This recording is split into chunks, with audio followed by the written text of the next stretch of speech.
How are you then? You okay? Yeah, good. Very, very good. Thank you. How are you? Yeah, good, mate. Keeping busy. So can't complain. How's work? Yeah, new job. Fairly simple, mate. How's not being in the military? Uh, it's actually all right. I struggled at first, I can um, imagine, yeah. and I do miss it. I'm not gonna lie. I miss like the lads, and then I do sometimes miss like just getting beasted on PT, or I think about doing some Yeah. urban exercise or something, and then I go outside and it absolutely hammers it down, and I'm like, I'm in a car, not in a fucking Ah, muddy hole, so I'm all right. yeah. But What is your current thing you're doing? so I work in sort of immigration and like overseas security and stuff like that. But Nice. what I'm actually trying to push is sort of the YouTube stuff and the Yeah. podcasts. So I'm really sort of hammering Amazing. a lot of time and effort into that, which is really good. Yeah. So Mega, let's make it take off then. yeah, fingers crossed, man. I appreciate you coming on. Like, I really do appreciate it. It's great to have someone with like your experience come on and like be willing to do this. So like just before we get into it, obviously some people may not know who you are, they may follow you. So for those that don't, just quick 20-30 second spiel on sort of who you are, a little bit about you. So, under Instagram, or I'm Coach Tristan Willis, or Tristan Willis by name. I'm a father to an 8-year-old daughter. I'm a serving soldier. I'd say I'm a part-time online coach, Yep. human performance specialist within the military. And occasionally I do the odd crazy, stupid challenge for charity. And the aim of that is, one, I've got a disabled sister that I like to parent and mental health have been massive for me and my family. So Yeah. I like to support them. And more to me is to keep me moving with the charity stuff and to challenge myself in mind, body and spirit, really, as best we can. And then share everything I learn along the way. Yeah, definitely. Like, I've been following your Instagram page for a while now. You put some really good content out there. I see you obviously you are trying to push the coaching a little bit more, which is great to see. But then also see just put just general tips and bits of advice to help people. That was that challenge you did, the burpee 2 miles. The burpee one, yeah. So I did the 2 miles, a burpee broad jump on a track on a very wet day, and it was very emotional. Yeah, see, I never went for a record. I just did mine sort of like through a YouTube line unofficially. I did the 3 miles around my driveway during lockdown, but so I know your pain. I think That is I think the hideous. worst bit was my wrists and my hands. Yeah. Yeah, I just remember like finishing, but like honestly, good effort on you for doing that. Like really, really good. It was cool. It was more of a last minute thing because we had a charity event planned, but I spent most of last year injured and there wasn't much I could do. And then someone gave me the idea and I was like, "Oh, let's not do 1 mile, let's do two. And then let's just go from there." Yeah. Wicked. No, glad it went well. So, what sort of the plans for you? So, how long have you been in the army now? Just coming up 12 years. So in military terms, I'm halfway through my service. In Yeah. civilian terms, I can leave when I want, but I'm in a very, very good job role. Always said that I would never leave until I stopped enjoying it. Yeah, And exactly. I'm still enjoying it and I'm still able to make a difference. Yeah. And when that stops, maybe Tristan Willis gets out of the army and moves on. But at the moment, it's a very, very good place to be honest. Yeah, I think that's what I did. I was like, don't get me wrong. I think everyone should join the army. I did a little bit of a rant video on YouTube yesterday, but it was more of my like what the army should do to keep retention, because I think retention is more important than recruitment. But I will honestly say I think everyone should at least do the 4 years or quit when you don't enjoy it anymore. And I got to the point where I was doing other things on my like in my spare time that I wanted to sort of continue to do, where the army sort of didn't not allow me, but the army takes up a lot of time, doesn't it? Yes, of course, yeah. So there was things I wanted to do on the outside. So I was lucky enough. I managed to do everything I wanted to do. I got a tour of Afghan and instructor at Purbright. Yeah. As you know, you get to travel the world. Crazy AT. Went parachuting. I did about 3 different parachuting courses alongside military. So I think that's the best advice. I think everyone should at least do a minimum of 4 years, or just do it until you don't enjoy it Yeah. anymore. But you started off in the infantry, didn't you? Mercians. Yeah. So I started off the infantry, and it was a thick and fast way of joining the army. Essentially, I was a failed footballer. for everyone that wants to know a little bit deeper. So I played football up until I was about 19, didn't make the cut. And a little background, massively crazy ADHD, OCD child. Joined the army and was like, oh, I don't know if this was for me. And perfect. OCD and ADHD in the army. Couldn't fit anywhere better. Best combination in the world. And I've absolutely gone from, like, let's say failing and surviving to thriving. So done the infantry thing for just shy of 8 years. Yeah. Did a tour of Afghanistan. Did my section commander and spent most of my time in the reconnaissance platoon. Nice. And really, really enjoyed it. And then found the love for teaching and developing people and coaching. And that was through the green side, so through the green skills of the military. And again, those are civilian people that will listen, just teaching the stuff out in the sort of fields and woods and stuff like that. Yeah. And then went down the PT school and was like, this is a place where I saw guys and girls that were really making a difference in developing people through sort of one-to-one group coaching. Education was really good at that point, and I was like, I really want to be part of this, and looked into it, and then transferred into the PT corps, where I've been now 2.5 years. Again, done an instructor post at Sandhurst, and that place was just elevated me again. Learned a lot, developed a lot, and absolutely loved it. I think for a first posting, I think you really were on the money there to be able to, you know, for those that obviously don't know much about the military, to become a Sandhurst instructor, it's a very rigorous selection, isn't it? They pretty much say your top 1%. You go through rigor selection of physical, mental, and just standard basic drills, and then you have to go there to be a staff or colour sergeant. And as long as you do well and don't fuck up, you're guaranteed WO2, WO1 in your career, aren't you? So to go there as a PTI and teach potential officers, and some of these officers could then go on to be the heads of the army, chief of staff. I think it's an absolute brilliant start to your career as a PTI. Well, not a PTI, you were a PTI, but as a corps bloke. No, it's a great place and a great level. And what I'll say to anyone that's either listening to this to potentially join, or even potentially go down the officer route, or maybe even go to Sandhurst as an instructor, is that it's one of the best places in the world. It gets put under the prestigious Leadership Academy and all them great, fantastic, what I like to call in the industry the LinkedIn words. Okay, but it is so good. If you want to make change and have people listen and learn, and then also learn and develop yourself, it's a next level establishment for me. So much funding, time and effort, and even the camp. I remember the first time I went there.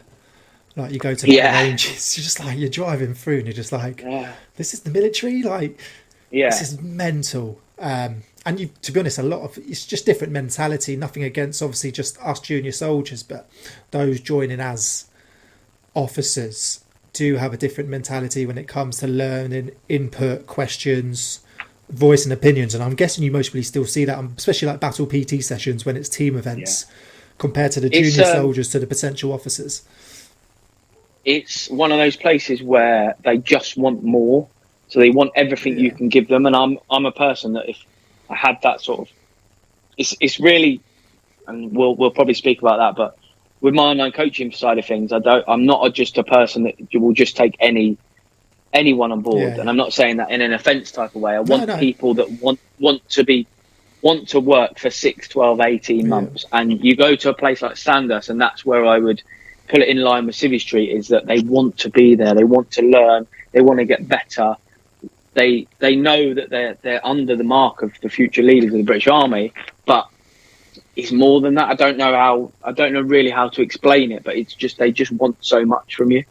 Yeah, no, I do totally get it, and it's most really quite hard for someone that's not in the military. Like I said, once again, nothing against us junior soldiers. I was a non-commissioned officer, an NCO, not like non-officer ranks, but yeah, it's just they have to go through so much more to be there, and like, unless you're going sort of power edge or commandos, the training is a lot harder. On top of everything, learning like the base, like what a soldier learns in 14 weeks, they've got to do in the first 6-week term, while still understanding, you know, staying up to date with politics, situations that are going on around the world. Yeah. But then doing what we're doing to an even higher standard, because you've got a colour staff sergeant who's your commander instead of just a section commander corporal. Everything's just on another level, and they've obviously gone through the ASOB, Army Officer Selection Board. So they've gone through that, which is slightly different and tougher than sort of your standard recruit selection. So, and normally they're slightly older, gone through university, so you've got the maturity side as well. So yeah, there's quite a number of factors, but yeah, it's brilliant. I got a lot out of it as well, and I'm not. That's what I'm saying. Yeah. But if there's someone listening to this thinking, I want to go PT Corps or potentially go as an instructor, that it elevated me as well. It elevated me massively, and I think that's what a lot of places we go in the army, especially as we go up the ladder. You don't really see that as much, but you go in there, I felt like I got a lot. And now here, being in my new job, I feel like I can now give more, much more than I could have if I had come here 2 years ago, like before Sandhurst. Do you know what I mean? Yeah, definitely. So just for those that don't understand, obviously, like we said, you was in the infantry, and then you've gone to the physical training instructors course, to the PT Corps. I did do a video on this, but sort of a short, just like brief on how you've gone from that and to this, and how people can sort of follow your career path if they want to. Yeah, so I was in the infantry. I was a section commander, a full corporal, and I was in the reconnaissance platoon. And it was very, very good. But I just wanted a change of pace, and I grew the love for teaching and developing, and I really wanted to do that with individuals. So I then went down to Aldershot, the home of the Army School of Physical Training.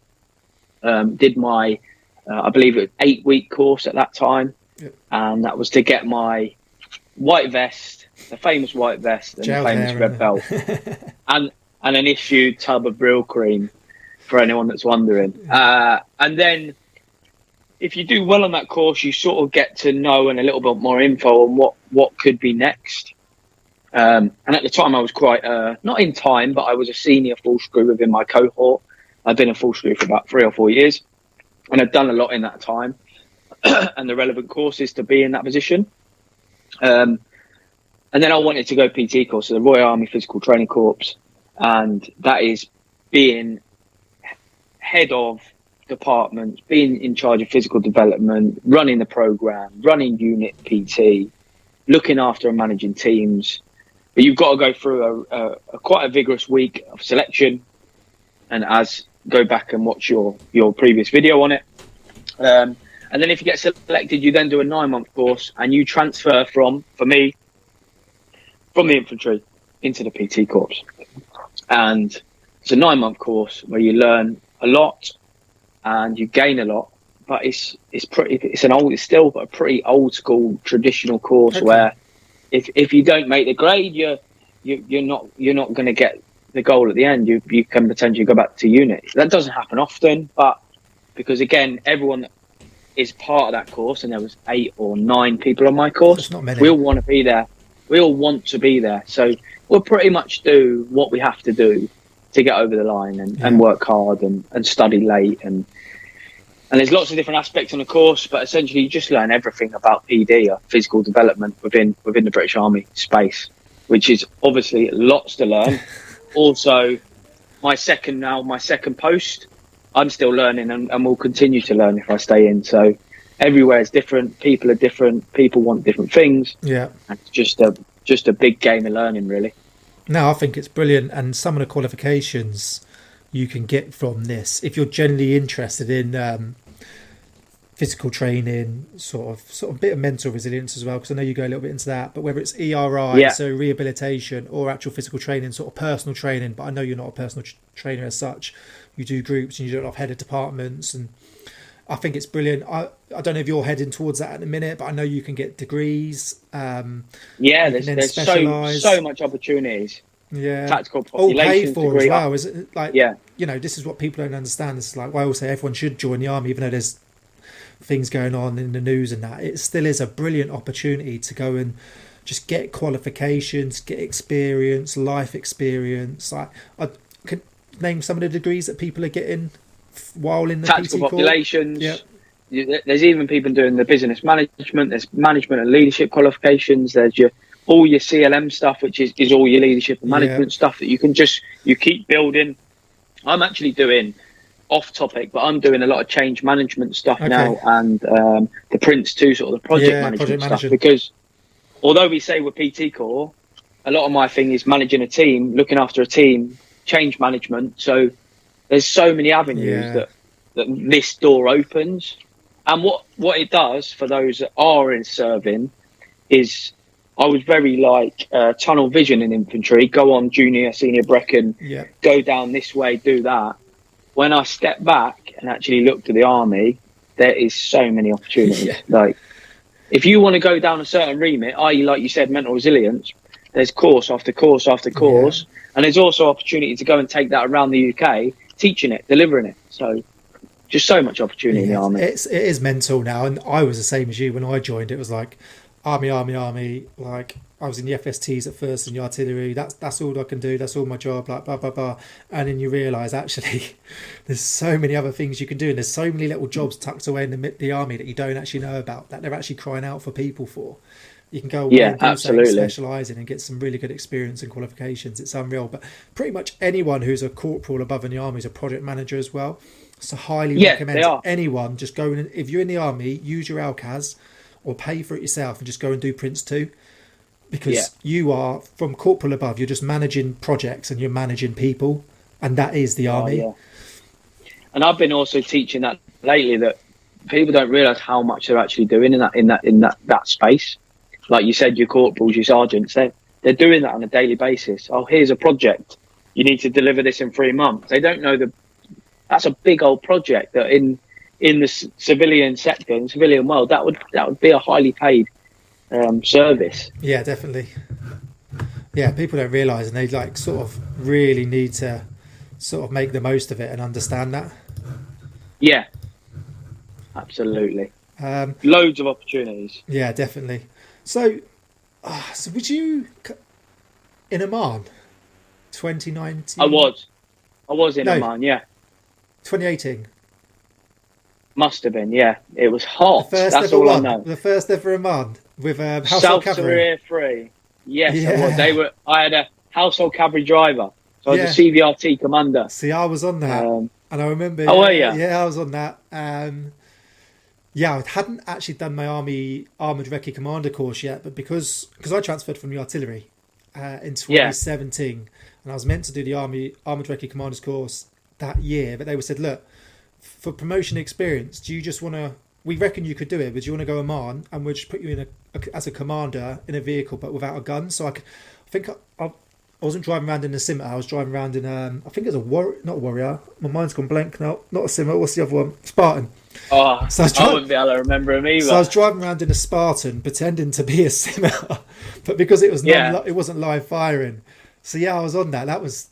It's hot when it was like 10 till 2. We weren't allowed to work because the heat was like above 50 degrees, and because of the engines. And madness. People don't realise in a CVRT, you're in the driver's seat and the engine is there, and all there is like a fireproof wall.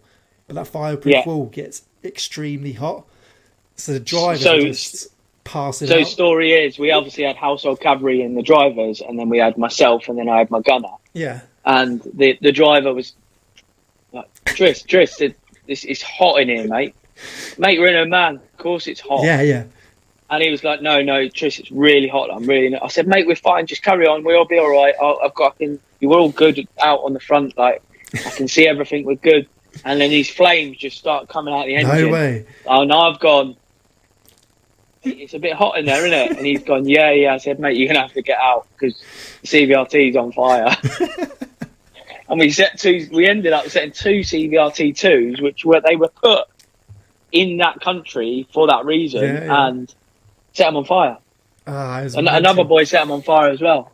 Yeah, I remember quite a few of them were going up on fire, like in flames. Yeah, that was. It's such a hot place, much hotter than Afghan. So hot.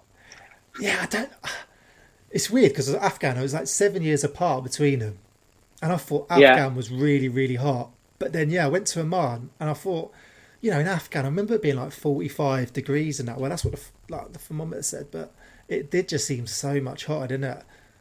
Definitely different heat. Like you could walk. I remember doing the range package, and we walked maybe 500 meters, and you felt like you were walking for days, Yeah. months. But again, just experiences, just cool. Didn't really even understand what we achieved in Oman, but it was just a cool place, and we got to do some cool stuff. You know what I mean? How many people can say that they're in an armored tracked vehicle going as fast as they can, like in like some sort of formation down in the Omani desert? Like, and it, look, that sounds too cheesy, but like shemag up, helmet on, body armor, like duck down, like just driving around the Omani desert. You're like, what people don't get is, as a commander, because that was my first exercise, commanding. Like commanding a vehicle, like you got 3, maybe 4 bods in there. Like that's your vehicle, that's your crew, and you're commanding that. You're navving. You're calling on fire missions on target, or you're doing reconnaissance, like sneaky beacon, not being seen. It is like a really like mega job. It's cool. But yeah, I remember that. Oh, yeah, I don't know if I'd want to go back there, like in a wagon again. I'd go on holiday. But... Ooh, no, definitely. I'd 100% go back there. We went to some nice hotels and did a bit of 18. Oh, I got none of that. Seemed like a beautiful place. Didn't see any hotels. No. So, nice. So what's sort of next for you then? So you're at Chatham. What are you doing? It's Chatham, isn't it? Yeah, so I'm at one RSME. So I'm just again. It's a little bit of a different now. I'm stepping a little bit away from delivering sort of physical training and just managing a team. So looking after a team, making sure I've got enough people to do the relevant tasks, help assist, develop others now really. So nice. And look sort of up and out rather than sort of in and just doing my delivery stuff. Which I'm guessing is what you like, because obviously in your own time you've got your own coaching company, where you're obviously developing people, helping people better themselves. Absolutely love it. Am I right in saying, yes, you're mainly a sort of physical training coach, but you sort of incorporate lifestyle sort of mentoring within that as well? So it's developing them as a whole, not just say body weight. I'll be honest, I'm going away. I don't really coach, this is no disrespect to any form of coach, because every coach is trying to make people better in a way, but I don't really coach if we're, if you want to come and lose weight. I'm not really that coach. I sort of did that obviously when we started, like we all probably do, but it's more now, developing people in there. Even in some people I'm working with, like I've got 2 guys that are sort of CEOs at quite a good level, and I'm working with them to get. All they do is work. All these people do in their head, and they both work in the corporate world. Is all they do is work, and there's nothing for them. They earn good money, but there's nothing for them. It's just they're just so. And you do meet these people; they're so work focused and career focused. They don't actually, again, like I did once upon a time, step back and like. There's so many opportunities left and right in me that I'm missing out on, and getting people to do that, developing people, getting people in. Oh, Tris, I ain't got time to train. You have got time. You have. Yeah. Right. And more long-term challenges. So, and I did speak about this on my social media the other day, that I'm a coach that I'm practicing what I preach. I'm doing these things. I'm planning big charity events. I'm doing big events because that's what I'm passionate about. I know you haven't got to do that as a coach, but I want to work with people that are in line with my ethos and some people that I can help grow. But I think the best thing about coaching is you develop yourself at the same time. Yeah. And I think that's a point that us at social media and these mentors and gurus, coaching people helps me as a person. It makes me better. That's good. As I've gone through that journey, and it's not all about, and it is a second stream of income for me. So it's not all about the money coming in and how many clients can I get over a month. It's who can I help? Who can add to value to my life, and also can we create a good friendship and a long-term friendship out of that, and just be like, oh, how amazing is that? Life's a journey, so it's just another part of the journey that I'm sort of taking every bit of I can in, all of it. I'm taking it all in, and I never did that before. I was very tunnel vision. Right, yeah. Need to do this, need to do that, need to be the fittest. And that's all that matters. When we do, just take straight away advice would be just take a step back, look left and right. Everyone, we can learn from everyone as well, especially in the military concept. you can learn from every single person in the room. And now getting to do that, already being here with this new team, the team's so good. Yeah. Little military teams that work together for the same purpose is just so effective. And again, that's just I'm as you can tell, I'm very positive. I'm an optimist. I just love it. I love it all. No, yeah, definitely. A lot of people, I think, can definitely learn from this. I remember that's one of the first jobs. Well, the first job I did when I left the military was a mortgage advisor role in London, top firm, if not the best firm in the UK. Amazing. But what I realised was I had some other stuff going on in my personal life, so I sort of had to give it up. But what I did realise was like money's not everything. You know, people on there are well into six figures. Like, I'm talking well into six-figure incomes per year, 5 figures a month, easy. But that's all they did. Yeah. That is literally, they went on for the odd drink or popped away for a holiday maybe. But it was like Monday to Friday, the office was, if I remember rightly, it's 9 till 6. You got one day working from home if you're a certain level, but some people didn't even take that. You had to work the odd Saturday, but a lot of people were picking up extra Saturdays. And then, you know, for me, I finished at 6, got a train home, jumped back on the computer as soon as I was in at 8. I was on the computer till 10 or 11. They were doing the same. And then Sunday, emails were going out again. And that's it. That was life. And it was just like, and it was good. Like, don't get me wrong. I made some good money at first. And if that's what interests you, but then you realise that's not life at the end. You know, life isn't just about money, but that's what that company was. It was like everyone knew everyone's numbers. It was very open, which was good. So it's like at the end of the week, you had a team brief, but every day you had an even smaller team brief. Like, what's your numbers today? What you planning on doing? How much have you hit? The whole company's got put up on a spreadsheet at the end of the week. Like, this is what everyone's on so far. This is what everyone's on at the end of the month. This is the top 3. Well done. You get a trophy. Must have been a good experience though, and you sound like you're positive from it. Learned so much. But I also did look at other people, and it's like, your life is literally just this. Okay, you're happy at the moment and you get excited about this, but is it going to be everything in 5 years' time when all your life has been this and you haven't experienced other things, you haven't challenged yourself with other things?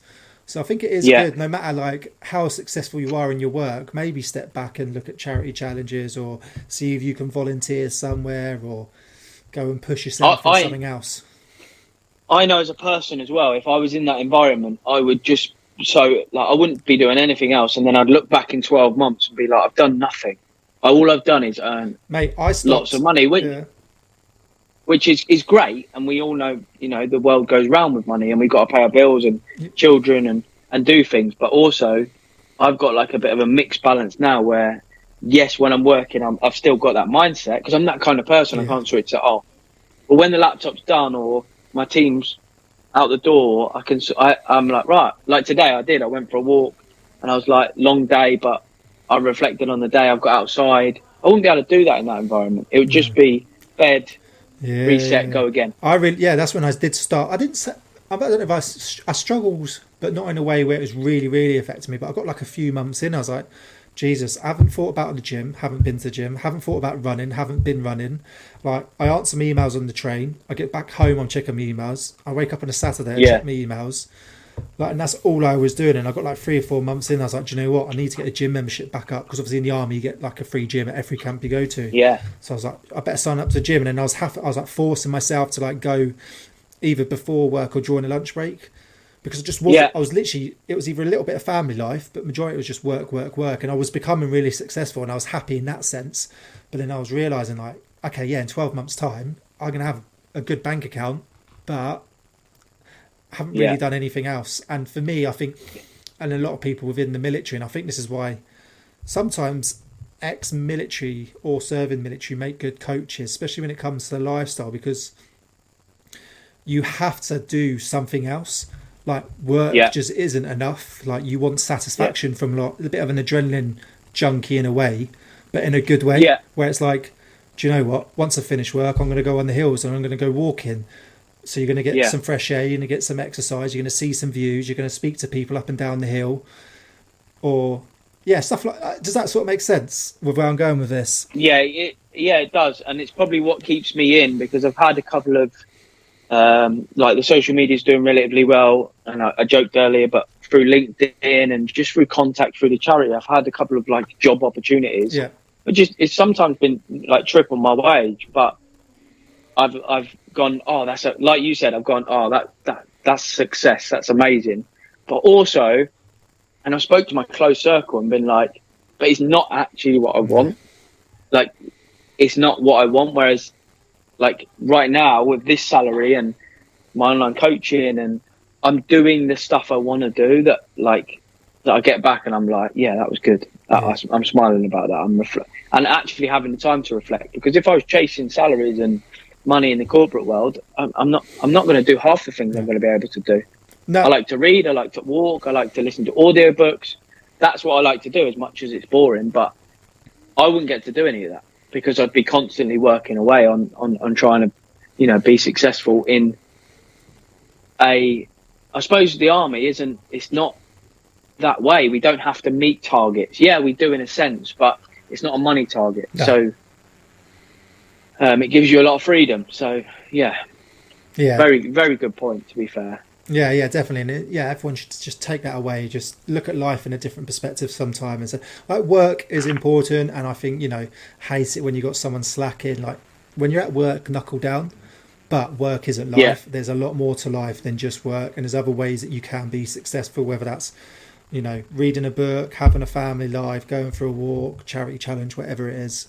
So a little bit more about the coaching then. Sort of was at Coach Tristan Willis, isn't it? Instagram. Yeah, at Coach Tristan Willis on Instagram. Yeah. I'm on the Twitter. I keep forgetting to post on Twitter. I'm on LinkedIn, anyway. Tristan Willis. I am not to your level, but I've got a YouTube, Tristan Willis, and all my charity stuff that gets documented will be just go on there, just as a big journal, and hopefully will just inspire others. So the last one, the burpee, was documented, a short little 4-minute film. Yeah. It's pretty cool.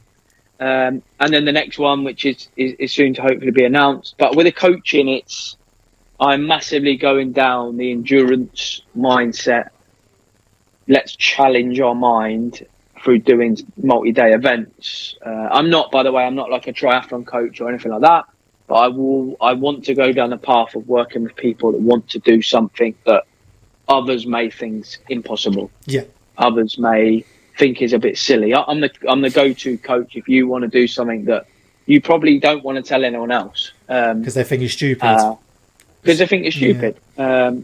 And you've done 3 miles of burpees. I've done 2 miles of burpees, and it was stupid. But it also, I haven't actually spoke about this, but all my family, and I had, I think about 2.5K in, I got really bad stomach cramp, and my left tricep just gave up, and my wrists gave up. Yep.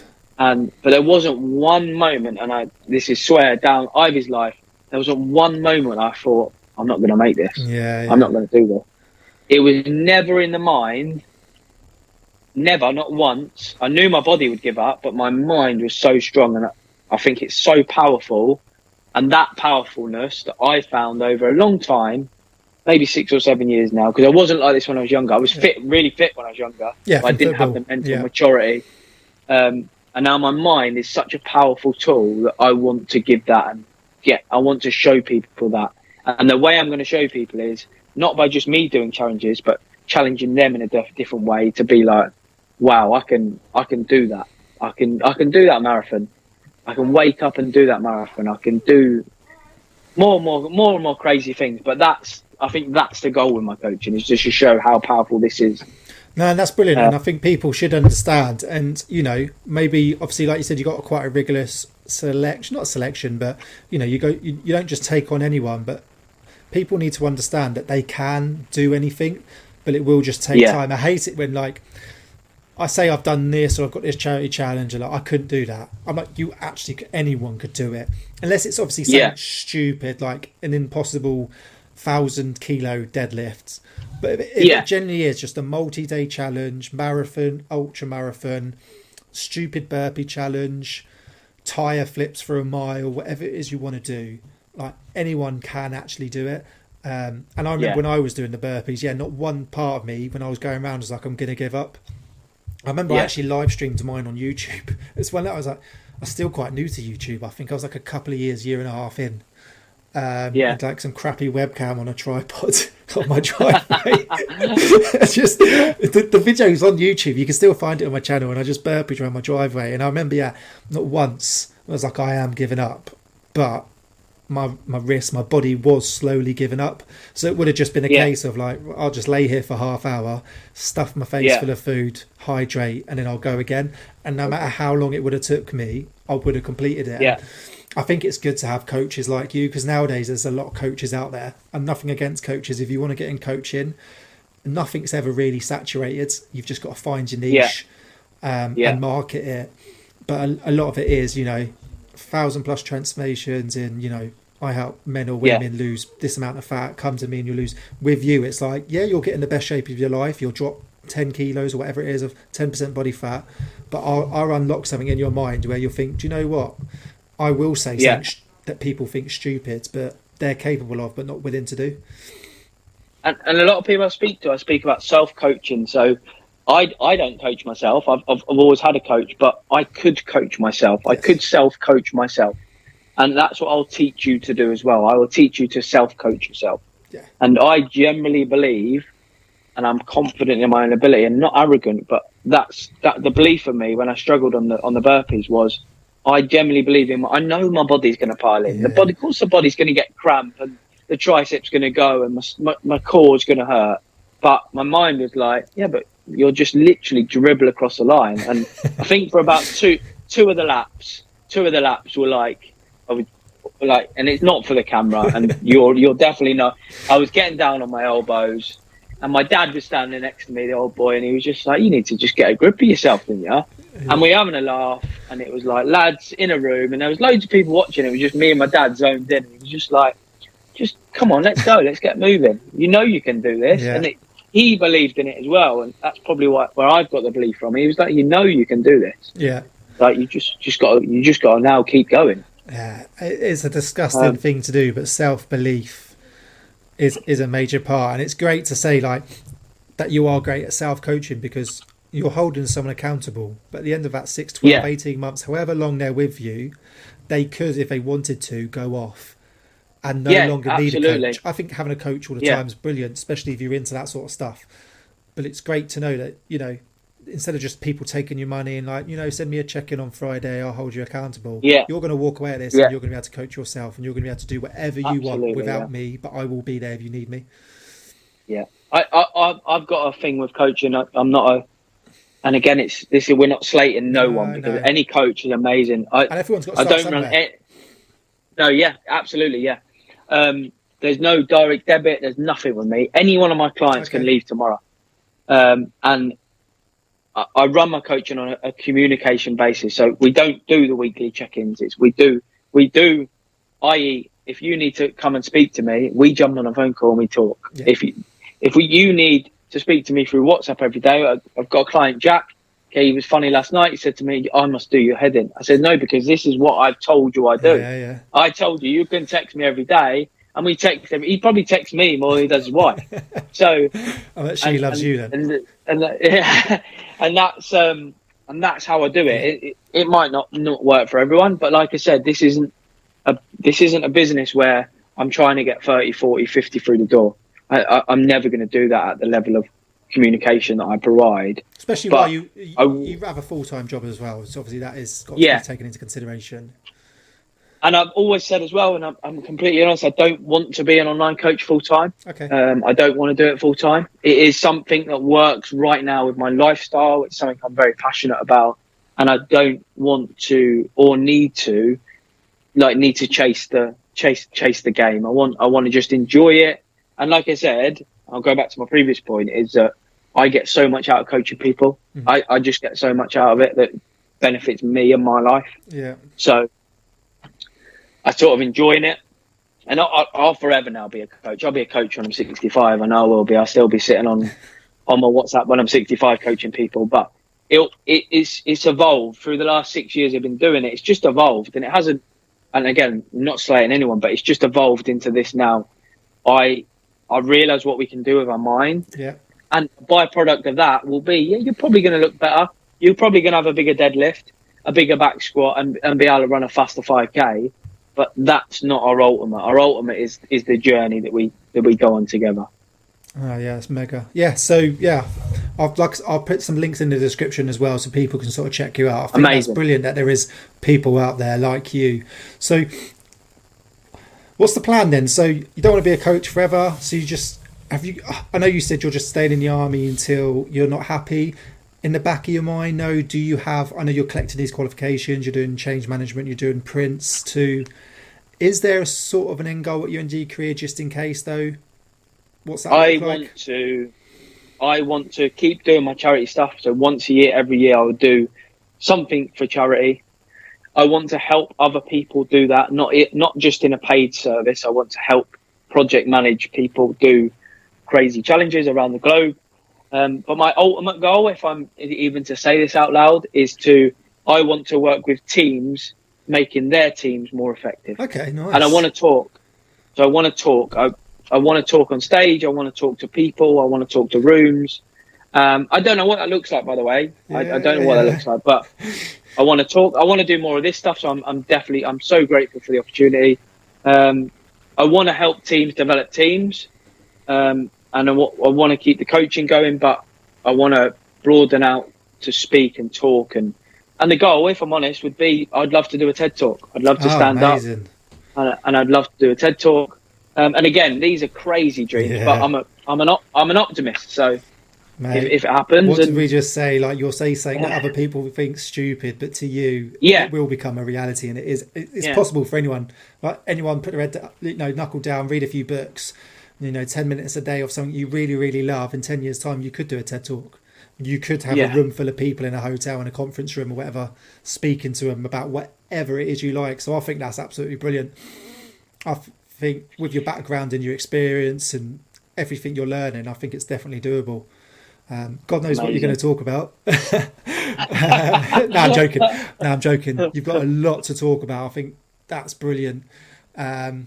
So yeah, look forward to it. I'll keep, I've been following your page for a while on Instagram. We've been talking on and off for a while now. So always more than welcome to come back on here. It's been great. I'm glad you come on. So for all the sort of people listening as well, then how can, give us some top tips on how they can sort of join the army. A lot of mine's sort of demographic is they do like a bit of physical. So can you give some people advice for, say, like the assessment centre and basic training, and then how they can sort of have a good career throughout the army? As many tips as you want, whether it's top 3 or ramble on.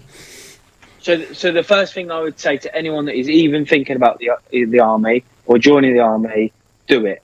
Just absolutely go for it. Whether that is the sort of the role of joining as a private soldier, joining as an officer, do it. Attack it. But what I would do is definitely reach out to those. And social media is so good for this. And I'm a positive advocate of social media. Yeah. Reach out to those on social media that you might follow or look, search, that have got a military background, and ask. Because anyone that's any good at what they do, regardless if it's a paid service or not, okay, if someone messaged me about joining the army, I would literally voice note them straight back and be like, here's what you need to do. Reach out, because social media is a great thing. Yeah. YouTube's a great thing. People like yourselves are doing great stuff still out the military, giving good advice on the military. Physical stuff, get out, get running, get moving, get outside, get in the cold. But I always say to people, just build an engine, build a base. So that is long, slow runs, long, slow bikes. You don't need massively anything fancy. Go back, do your press-ups, do your sit-ups, do your pull-ups, do the basics. Get really fit. Use a very good thing to use if you haven't got any money at all, but you have got a phone or you have got Spotify, is get on, use the bleep test, and just keep doing the bleep test. We do massively overcomplicate, and there's some fantastic military coaches out there that can help you if you do have a source of sort of fund or you've got a job. Click the button, get in the army, enjoy it. The worst case is you do a couple of years, you have a fantastic experience, and you come out. But my last thing is definitely get outside, get on the hills, run up and down hills, do hard things. Always do the hard thing first. Yeah. but do the things you don't want to do. And that could be you listening to this thinking, I don't want to go on a 5K jog tomorrow.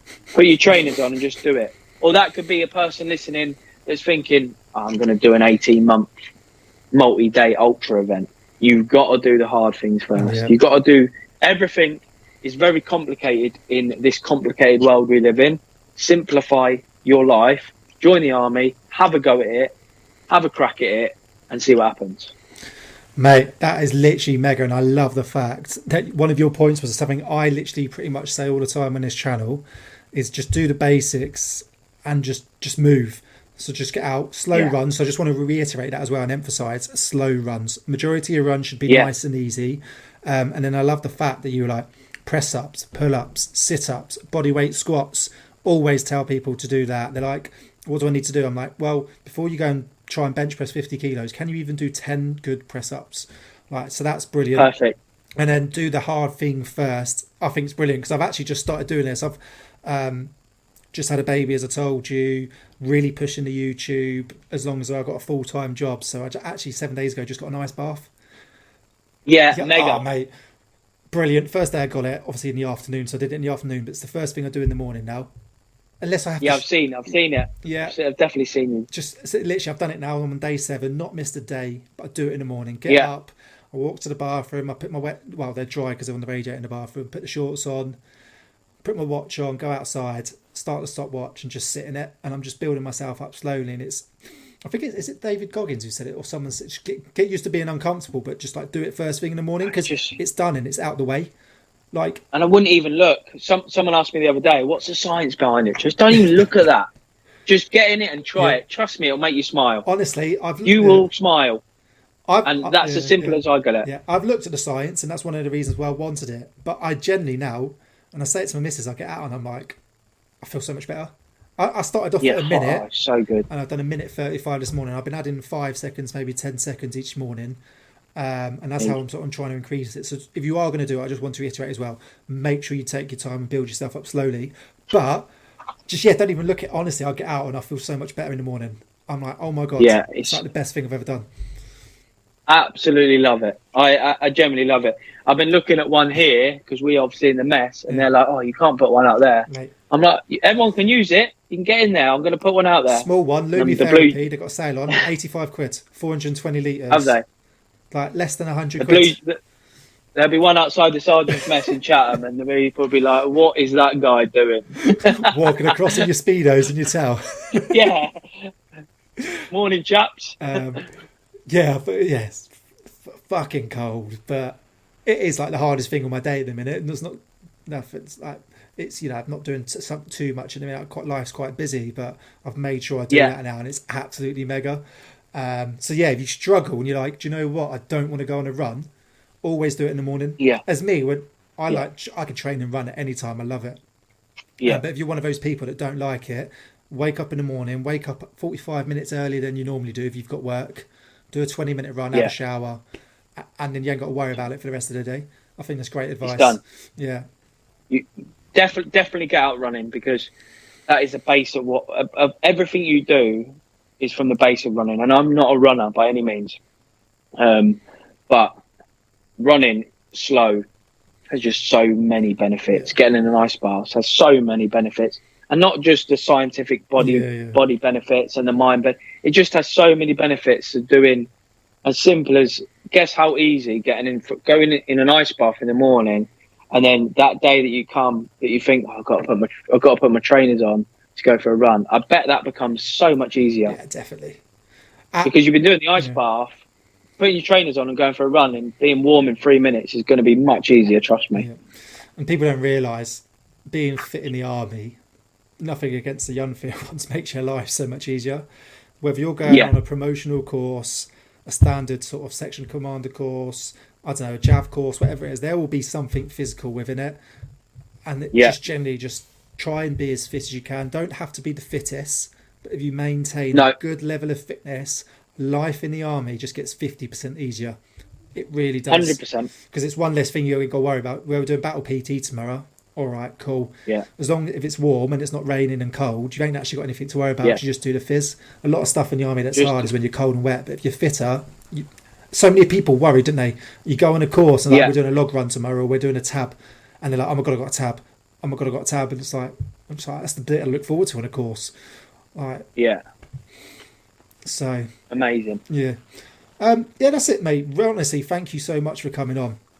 Been chatting for nearly almost an hour now. It's been brilliant. Love to get you back on again at some point. Just waffle crap again. Really We informative. got some challenges coming up this year, so when I can announce them, I'll jump back on and we'll have a talk about it. Cool. I've also just launched a new website recently. There's a few merchandise and products, selling a bit of coffee, but I've got something called Operations Room.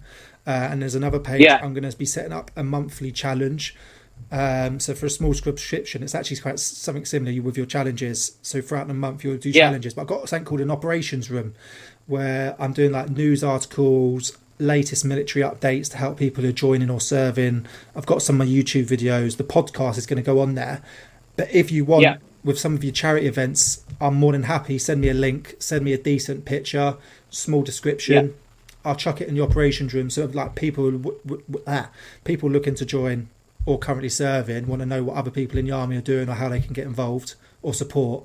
I'll send them your way. So absolutely, send me the links to all your social media and any information for any charity events. Send them over to me, mate, and I'll put them in the operations room for you.